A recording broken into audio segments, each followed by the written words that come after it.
All right, everybody, welcome back. This is Madison from IMLS. In addition to the value of the Grants to States program, IMLS also offers discretionary awards, as you've heard us mention a few times throughout this conference. For these awards, eligible institutions may submit project proposals that are reviewed by experts in the field, and the highly ranked proposals are awarded funding for this project. For these discretionary grants, we have two main programs. We have the National Leadership Grant Program, which are for projects that will have national impact on library services. And then we also have the Laura Bush 21st Century Grant Program, which is for projects that offer professional development and further the library profession. From year to year, there are also some additional special initiatives that come up, like the app program that you've heard of, and obviously the most recent one is our COVID-19. And so we're going to be sharing some of those with you today. I do want to mention that some people have been having audio issues, and this session is recorded, so you can come back and view the recording later if you've missed anything.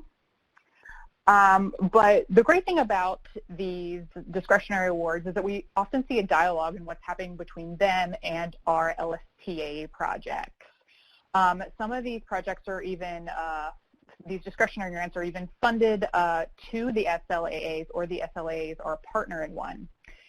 These projects are super innovative, no evil will escape, and we want to allow some of these folks today to showcase these projects and hopefully inspire you to apply for a discretionary grant as well. So again, feel free to put questions in the box as we go along, but we will not review the questions until after all of the presentations. So I'm going to let North Carolina kick us off. Thanks, Madison, and thanks IMLS for having us here today. I am Abigail Waldrupe from the State Library of North Carolina, where I'm the Digital Inclusion Librarian, which is a position created by our grant. And my co-presenter today is Catherine Prince, who is the Federal Programs Consultant.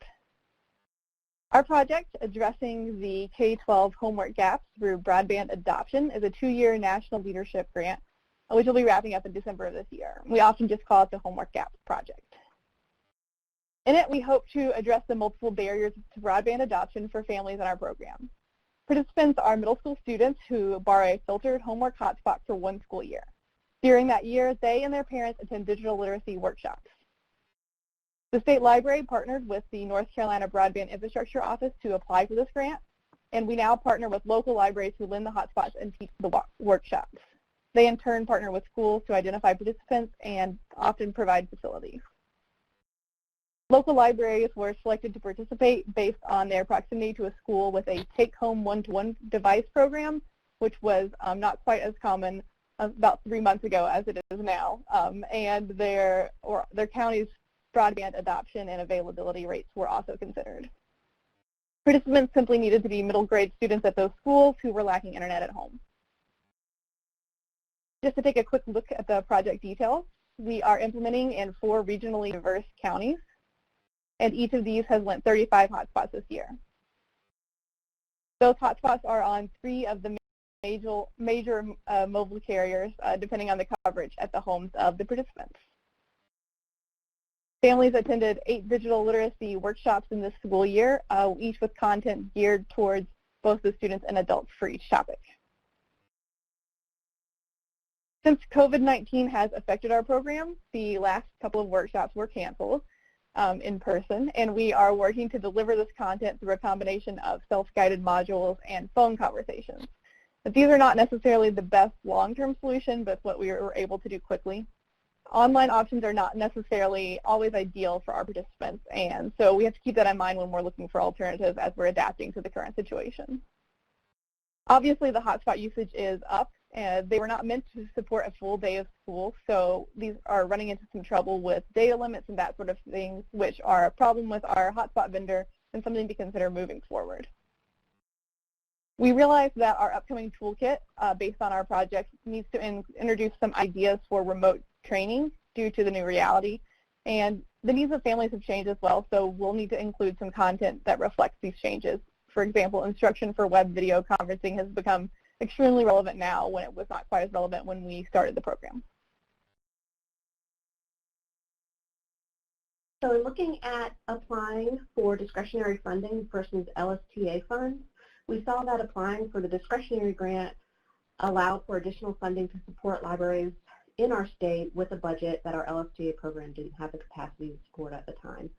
Our partners were very interested in this grant, and since our project partners are sharing responsibilities and duties across the project, this was appealing for all involved to allow for a more collaborative process.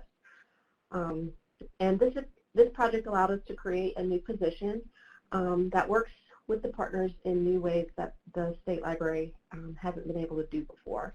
And so with the funding, we were able to leverage resources and cement long-term partnerships outside of the state library. So looking past December, when the grant period ends, we're looking at the digital inclusion position as critical for continued success. There are a few paths forward in achieving this goal, and we're excited to see what 2021 brings for that.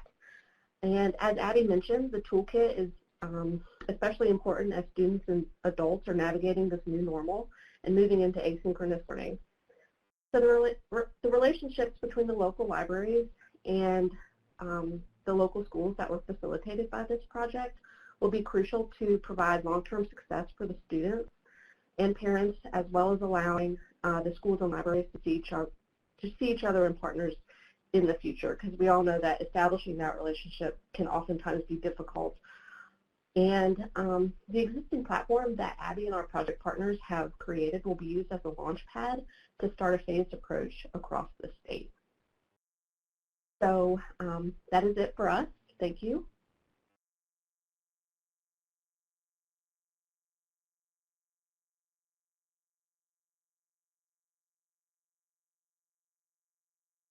Everyone, I forgot the key part to unmuting myself. I apologize. I'm Jen Nelson. I serve as the Director of State Library Services, State Librarian here in Minnesota. I'm going to talk a little bit about what I call our N2S LG Wash and Learn initiative. It's a project with MDE. Before we get started with projects, we really think about how does this particular project really start to reflect the commitments that the state has to equity. So I would just like to use this as a slide at the beginning to remind folks that that's kind of at the center of a lot of the work that we do. For this work, our LSTA 5-year plan had several goals in it related to barrier-free access, to diverse community needs, and to digital equity and literacy.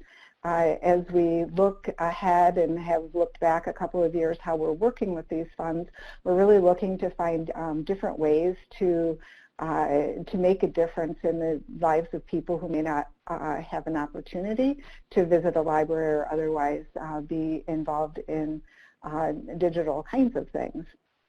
So with our Grants to States program funds, we, back in 2017, we established a contract with Libraries Without Borders, which is a national nonprofit located in Washington, D.C., to establish what we call library installations at laundromats in Minnesota. We took 3 partners, and we worked with 2 county libraries and a city library over in the city of St. Paul, and really developed out the program to really get that proof of concept there. Does this actually work? Is it sustainable? How do we respond to community needs to really learn some of that information, as well as what the library capacity for outreach and being able to provide services at the laundromat were. The picture here is from a location in Chicago, so I can't claim credit for that. The National Leadership Grant part comes in.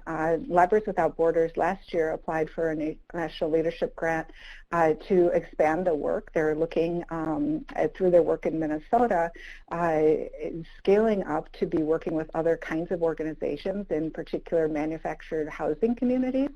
So the leadership grant is helping us to do a couple of things, to investigate that, to scale up the laundry project, and have moved since into to Moorhead, Minnesota, which is up in northern Minnesota, and have been exploring other locations in the state for installations that can be supported by the local library. And then the leadership grant also is allowing for that capacity for evaluation that is kind of difficult to achieve with the limited LSTA or grants to states funds that we have. So that's I believe it's a year-long project. So we are a partner on it, but we actually didn't receive the money. The Libraries Without Borders was the main applicant for that. So we tried to leverage the state investment we'd already made into a larger project with more better scope for the state. And then we're also just now starting to look at how we can scale out into those manufactured housing communities, and have had several conversations with the Blandin Foundation, which is up here in Minnesota and devoted to rural broadband. And we've done with the grants to states and NLG, we've done some community meetings at manufactured housing communities and done a lot of conversations with folks in terms of what the needs are. And again, we're really trying to hit people who may not have good access to the internet, may not have good access to a library at their place of being. So we've hosted a couple of town halls at those locations and really learned from the communities what their needs are, whether it was homework help or digital literacy for adults, job seeking, that nature of things. So this year we're hopeful, we've got our fingers crossed for the Blandin Foundation, that we'll be able to expand into more rural areas of the state. That's a high interest of the Blandin Foundation, and is also something that as a state we know that there are some pockets in northwestern Minnesota in particular, but also north central, where the broadband service just isn't there. And the little bit that isn't meaningful. So we're looking at some of those additional locations for the next step or the next iteration of this project. Overall, it's the COVID impact has been we've had to pause. Laundromats in Minnesota actually are open. They're an essential service, but with the library staff being mostly either working remotely or furloughed, we haven't had the opportunity to continue that. So it's putting a little crimp in our plans, but I think over the long term it's not going to be a big well, it may be a big deal, but we're going to learn a lot from it. So happy we've got a lot of information and reporting kinds of things about the Libraries Without Borders projects that we've done over the years, and happy to share that with folks. Share that with folks who might be interested. Feel free to reach out to me. Leah Larson is on the call. She's our LSTA coordinator in Minnesota, so she can also get you started on getting some information. So thank you.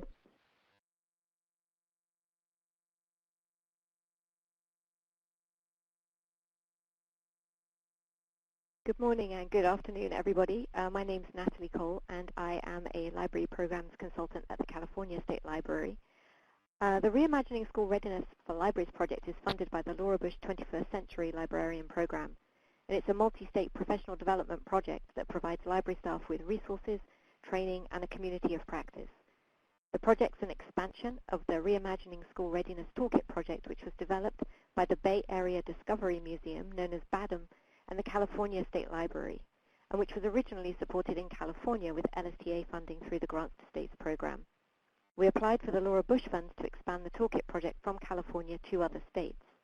And both projects are based on research conducted by BADM, and both the state and national projects respond to an identified need for school readiness programming in libraries and demand for in-person training in this area from the library community. The School Readiness Toolkit at the heart of the project is a set of evidence-backed school readiness activities and resources that are available for free online and that are designed to equip librarians with tools and processes to help families prepare children ages 0 to 8 for success in school and life. And I've included at the end a set of resource slides that show parts of the toolkit and how the toolkit's being used in libraries now. And we can look at them quickly today, and then you can look at them in more detail after the conference. So the research from BADM has shown that we need to think about school readiness as a robust developmental process that spans the early childhood years through age 8. And the Badham research shows that by 8, children should have developed complex thinking skills as best evidenced by their grasp of conceptual mathematics. They should be effective at self-regulation and control and should be able to independently make and carry out plans.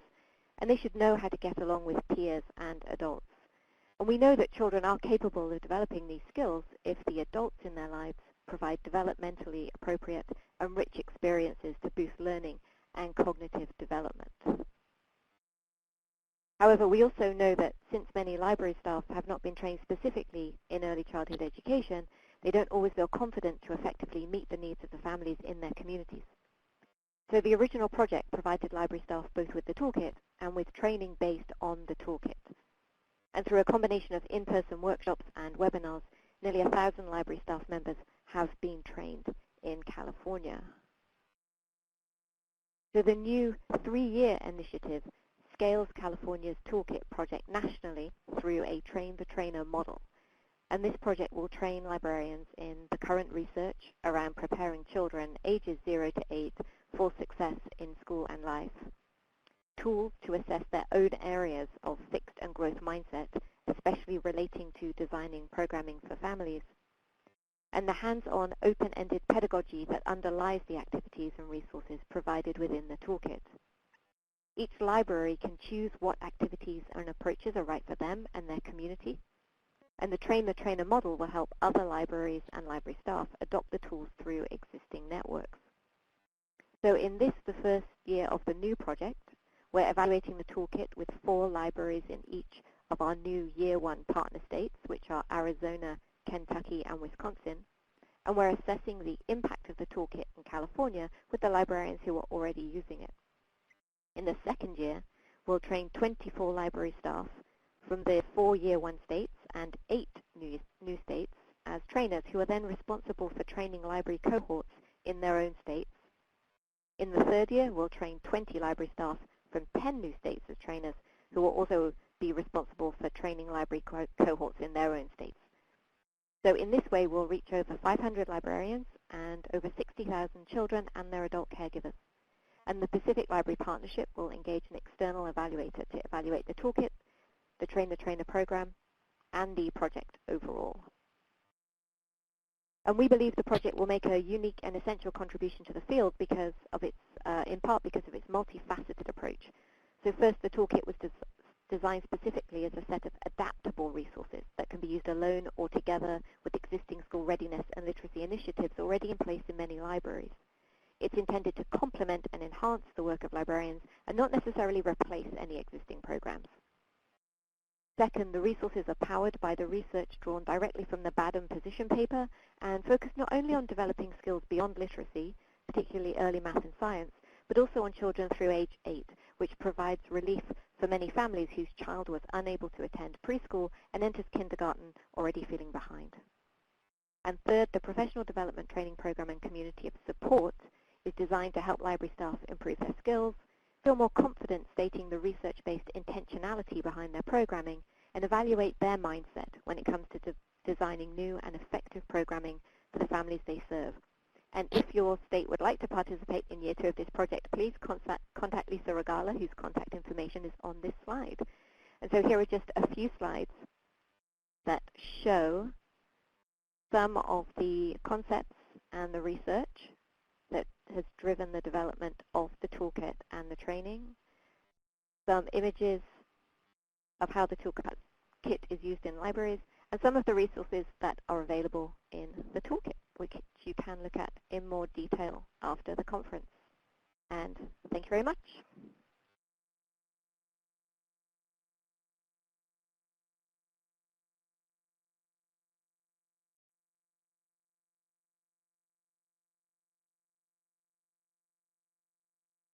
I am hoping my... All right. Hi, everyone. I'm Mary Soucie. I'm the State Librarian of North Dakota, and I'm going to talk about our Coding at Every Library project. So the goal of our project is to reach thousands of youth and teens attending Code Club in small and rural libraries. And we're going to do this, or we are doing this, by supporting Code Clubs in 50 small and rural libraries with hands-on training, ongoing support, and we were able to expand this, and so we were able to add an additional 25 libraries. The libraries applied. We went through, we had way more applications than we were able to accept, so we were glad that we were able to expand to accept some additional libraries. The goal is to build competency and confidence in small and rural librarians. Often, librarians who are in smaller rural libraries just don't have the necessary training to teach coding.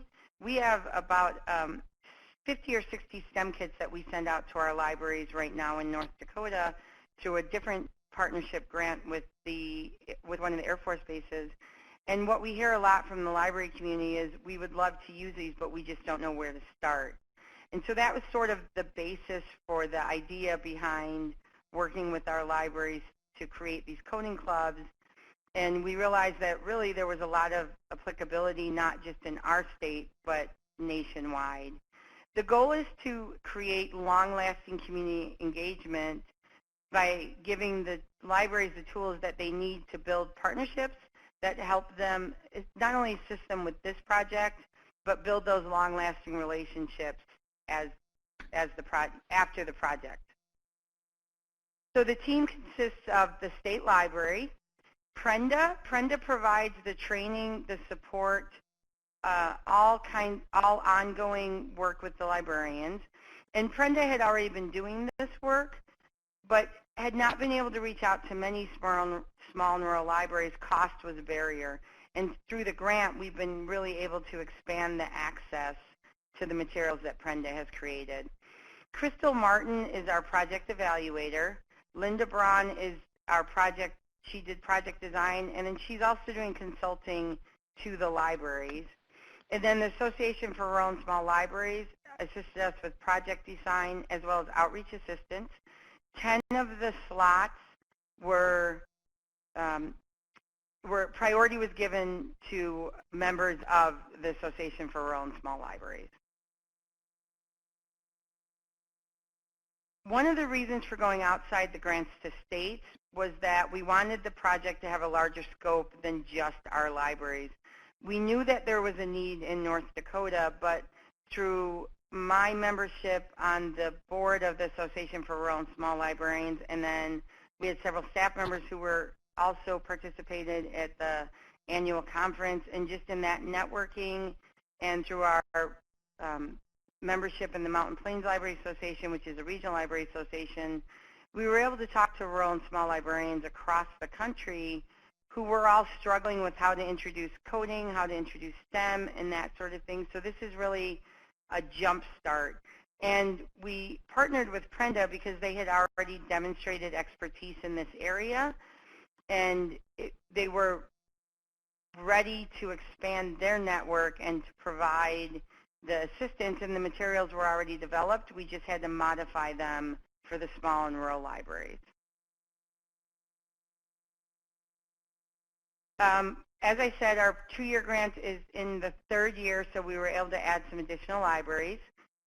Our intent is that staff will continue to offer the coding clubs beyond this program, and that more libraries will learn about the program through the work that we do and the information that we publish, and be able to start programs at their library. And then we will be sharing our evaluation data and our research findings with the library community stakeholders. We plan to present at the ARSL conference if we're able to have the ARSL conference again. We have also been impacted by COVID because nobody's having in-person coding clubs right now.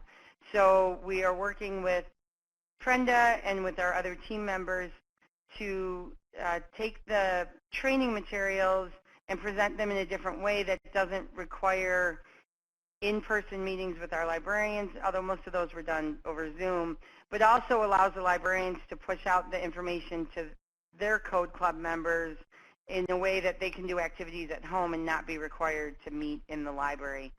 So it's been a learning experience the last couple months as we switched from in-person coding clubs to virtual coding clubs.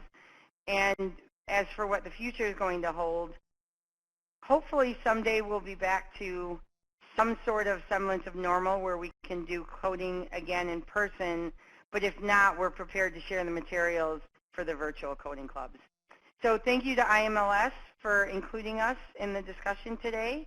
And if there's any questions when we get to Q&A, I'm happy to answer them.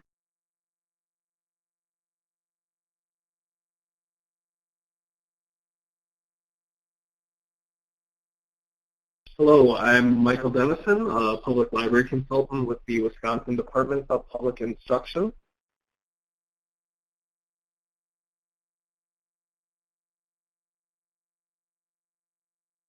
Can anybody hear me? Okay.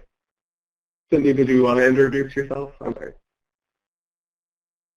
Sure, sorry about that. I'm Cindy Fesemyer. I am also with the Department of Public Instruction in Wisconsin. Carry on. Thanks. We're going to be talking about the library's Activating Workforce Development Skills, or LAWS, discretionary grants. So this grant is focused not only on improving librarian skills, but also improving access to workforce development services throughout the state. So as you're all keenly aware, this type of work is already taking place in libraries throughout the country every day. And this grant is really focused on formalizing and cementing the role that libraries play as job centers in every corner of Wisconsin, where more often than not, the library is the closest thing a community has to a job center. And those library staff are filling in gaps as workforce development staff. The last point on this slide refers to our 16 regional federated public library systems that support all of Wisconsin's public libraries in each of our 72 counties. This collaborative project would not have been possible without our regional workforce development boards, regional public library systems, and through a state agency partnership with the Wisconsin Department of Workforce Development. The Workforce Development Boards already knew this work was happening in public libraries, and they leveraged their relationship with the Department of Workforce Development to approach us at the Department of Public Instruction and collaborate with our Resources for Libraries and Lifelong Learning team to help build those connections at the regional level with our public library system. This has been a really great model of collaboration between state agencies and our regional partners to make this project a success. And the simple fact that these relationships were strengthened because of the grant was a huge step forward for our state. And those pre-existing relationships gave us the ability to react quickly to the COVID-19 pandemic. And Cindy. Thanks, Michael. So along with the partners that Michael just mentioned, Wisconsin DWD, our local workforce boards, us at DPI, and the 16 library systems, we also partnered with the University of Wisconsin. Those library systems, on the ground librarians, and university helped provide expert advice along the way. So speaking of expert advice, the reason we were not using LSTA funding to do this is because it wasn't specifically called out in our plan, but we had the opportunity to be nimble and reactive to a partner request to help bring this to the state of Wisconsin. Now, before COVID, we had intended to carry out this 4-part plan where we started with defining workforce roles within the state. We were in the midst of carrying that out as COVID struck and some live in-person relationship building events were held and the remainder of them were canceled. We were in the midst of developing the next module, the career planning and resume development, when COVID hit, which made us pivot. Since COVID, we've canceled those in-person events, obviously, like the rest of you, and we've really prioritized those seeking help with unemployment insurance and are in the midst right now of a 2-part webinar series that's helping library staff understand better what the sign-up and application processes for unemployment insurance will be like from the patron standpoint, so they can provide better assistance when we open our doors and people start coming into our libraries. After we've deployed that portion of the funding, then we're going to prioritize job seekers, because clearly as we're in recovery and at some point life gets back to normal, then those unemployment seekers hopefully become job seekers, and we just flip the script a little bit, but with the same partners. So on Monday, we'll be hosting our second live webinar. The first one we did shot well past the 250 seat capacity that we had on the platform we used. So the platform that we're using on Monday has a capacity of 10,000. I think we'll be good.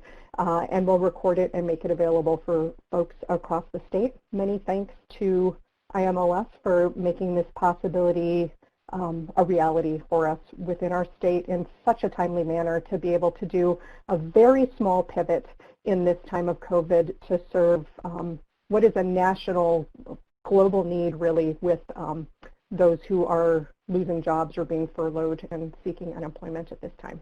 Thanks.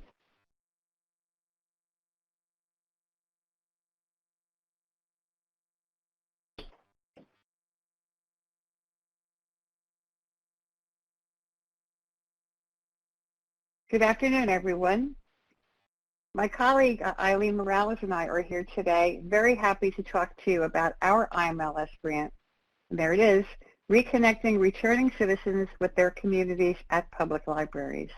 I'm Peggy Cadigan. I'm Deputy State Librarian for Innovation and Strategic Partnerships at the New Jersey State Library. And I'm Eileen Morales, Grants Manager at New Jersey State Library. We branded this program as Fresh Start at Your Library because that's exactly what it is. It's a statewide library reentry program that will provide assistance for people returning to their home communities after having completed their prison terms, and it will help to give them a fresh start. We were inspired by a local reentry program begun by Tanya Garcia at Long Branch Public Library in New Jersey.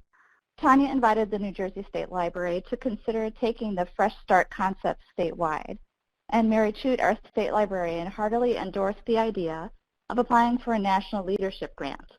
Our LSTA funds were allocated to other important statewide projects, and so we felt that the project could provide a model for reentry services in public libraries across the country, and so the NLG program would be a good fit. We partnered with the New Jersey State Parole Board, the New Jersey Department of Labor and Workforce Development, Long Branch Public Library, and the Free Library of Philadelphia. We invited several libraries to participate in the program, and we developed an advisory committee with representatives from San Francisco Public Library, Denver Public Library, DC Public Library, and Monmouth University. So on June 30th, 2019, we received a $628,774 National Leadership Grant. This map shows the participating libraries in New Jersey. The number of parolees and the unemployment rate in communities were two factors that we considered for pilot library sites. The participating public libraries are Paterson, Newark, Trenton, Long Branch, of course, Cumberland County, and Atlantic City. A branch of the Free Library of Philadelphia will participate starting in September this year. The funding for this 2-year project includes support of a full-time project manager and 2 part-time social workers who conduct private one-on-one sessions with individual returning citizens at the libraries in order to directly connect them to appropriate local social service agencies for their most pressing needs. Funds also support high school equivalency exam prep for individuals needing help in that area, and subsidies to support the taking of those exams. The New Jersey Department of Labor and Workforce Development supports referred individuals with job readiness and occupational skills training. Community resource fairs and job fairs will also be hosted at the libraries. So here's our Fresh Start team, John Di Harrell, myself, and our social workers, Sarah Swiderski and Nicole Warren. John Di, I have to tell you, is one in a million. He has an interesting background. He served 25 years in a federal prison for armed robbery. He's been home for 10 years. When he got home, he found out that nobody was offering holistic reentry services. So he began an organization in Philadelphia called the Center for Returning Citizens. He was a consultant to us in the project early on, and we are thrilled to have him as our project manager. Our participating libraries set up private spaces for what we felt would be in-person, one-on-one interactions between social worker and client. Shown here is Library Director from Atlantic City, Bob Rinkevich, and Outreach Librarian, Melissa McGarry. So they were ready to roll, and then, of course, COVID hit. And I've heard this theme throughout everybody's presentations, what a difference it made. We had to quickly transition to a virtual way of offering services. So this we did kind of old-fashioned and new. We printed out flyers that the library directors put on their doors, and we understand people are coming up and taking photos of these flyers with their cell phones. The one on the left shows contact information for the team. The one on the right shows which agencies are currently open and offering services. Our intake form also transitioned to a virtual method. This intake form is only accessed by social workers, so it's private. And we're launching a texting service. We can broadcast messages up to 1,400 people at the same time, but all recipients are anonymous. We can also target text to specific groups by location or interest. And people have the option to text, "Do you need a job?" They can text JOBS to the Fresh Start phone number. We're confident that the future of this program will be the best combination of virtual and in-person services. And we know that this program will provide a blueprint for other libraries to help returning citizens. And we owe a deep debt of gratitude to IMLS for funding this and for inviting us to participate today. Thank you. Thanks very much, everybody. I appreciate these 6 projects being discussed here today. If anybody has a question for any of our presenters, you can put it in the box.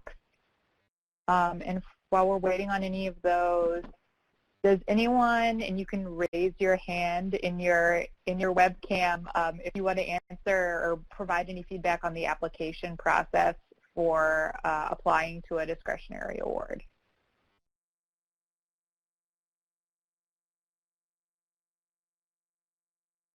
Okay, not everybody at once. Oh, Mary? Oh, I think you're on mute. Mary, you're on mute. Can you unmute yourself?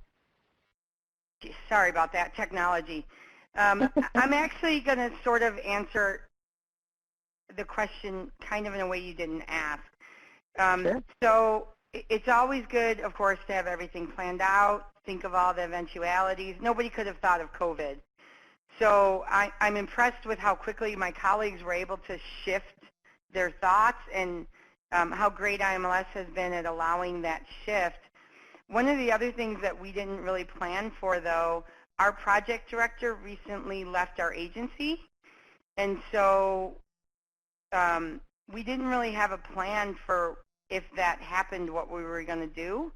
So sort of having a secondary project director lined up, just in case, who's familiar with the project and can pick up the ball and run with it if needed, would be a tip that I didn't know I'd need to give.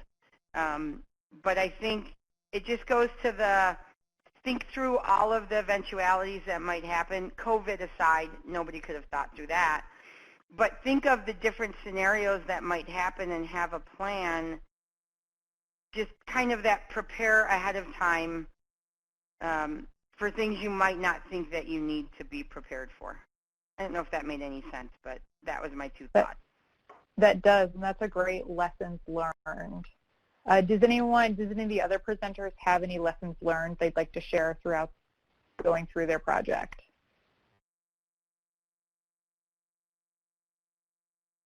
This is Jen. I think the one thing that I would share is the issue of timing. As we looked at working with our internal funds, we're having one set of kind of timelines around using those, and then different set around using the IMLS Nation of Leaders grant, really trying to pair those up in a way that made sense so we weren't overspending in one area and underspending in another. So it really had to do some thoughtful work around the project planning to make sure that we didn't run out of money or end up with a surplus. That's a great point. And when people submit to this application process, they do have to plan out a budget in advance. And we all know that more often than not, that budget's going to change as the project happens. So, and we do have a question coming in. Did any of you apply for your project unsuccessfully before it was granted? If so, do you think that led to your success on a subsequent try? Great question, Leah. So this is Jen. I can answer that for us. Libraries Without Borders had applied for an MLG grant the previous year and been not awarded it, and I think the process of not getting awarded allowed them and us to really rethink how we could make this a different program and really contribute to that larger national understanding, national learning that we wanted to happen. So it was really helpful. The reviewer comments are always helpful, particularly when you don't get selected. They're helpful for really understanding where you missed the boat in terms of either the planning or the writing. So. That's a really great point. And the way that the review process goes is that for both NLG and LB21, it's sort of a two-tiered process. So initially, applicants will submit a two-page summary, and they're reviewed in a peer review system. And then the highly ranked ones will be invited to submit a full proposal. And if you don't get asked to submit a full proposal, you still get your comments back from the reviewers. And then in the second round, if you're unsuccessful with your full proposal, you also get comments back. So you get some really great feedback throughout the process from those peer reviewers, and it is a blind review. And in addition to that, you also have counseling from an IMLS program officer, and we have several program officers who have subject matter expertise within the Office of Discretionary Programs who work with us pretty frequently. Any additional comments? Yes, go ahead. Well, I was just going to say we did receive on the first time that we submitted, but the reviewers' comments on the two-page proposal made our full proposal so much stronger because they were really honest and very, very helpful at areas that we really needed to make sure that we honed in on as we were writing our full proposal. Mm-hmm. That's a great comment. Thank you. This is Cindy in Wisconsin. I can add that the comments that come even after the reading of the final version still helped us further hone in on what our project was going to be. So though we knew we had the grant, it was really great to still get that sort of evaluative review afterwards. Mm-hmm. Mm-hmm. Great. This is Peggy. I wanted to go back to the lessons learned. And Sure. I just wanted to talk about the value of flexibility on the part of IMLS. It really has been remarkable. We didn't think too much about marketing. And of course, we thought a little bit about, should we have flyers or a day planner to hand out? But of course, as librarians, it's like, does anybody need another folder or handout or a day planner? But when our program manager, John Harrell, came on board, he said, listen, these people, and mostly it's men that we're serving who've been in jail, they would feel so valued if you gave them a folder with a day planner and a pen, because you're telling them you believe in them. You believe they're going to have something to write down. They're going to have something to keep track of. They're going to have a calendar, and they're going to have things to fill in on that calendar. So I just wanted to say, whatever your project is, allow for flexibility, because we think John Dye's suggestions have greatly enhanced our project moving forward. Mm-hmm. A great comment. Thank you. This is Cindy again in Wisconsin. I just want to reiterate a little bit of what Peggy is saying. I'll say a lesson learned is to involve boots on the ground library staff from the beginning as you're developing your proposal, because at least in our case, it's in the library where this project is being deployed. And we had some non-library folks writing our initial application. And so the advisors from those library staff who serve on our advisory committee are infinitely invaluable when we have those monthly calls.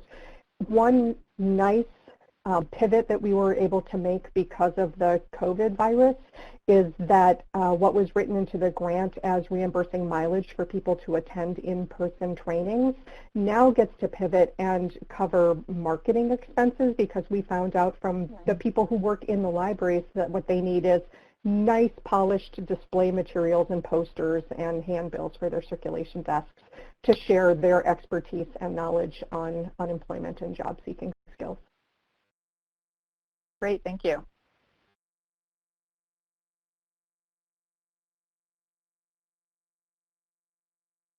All right, I'm not seeing any more questions in the question box, but I do want to thank our speakers today. It's pretty clear from these projects that you guys have put in a lot of hard work and planning and talk about pivoting and being flexible with what's happening during this time of COVID. You guys have done a really quick turnaround in keeping these projects active through what's going on. So thank you very much.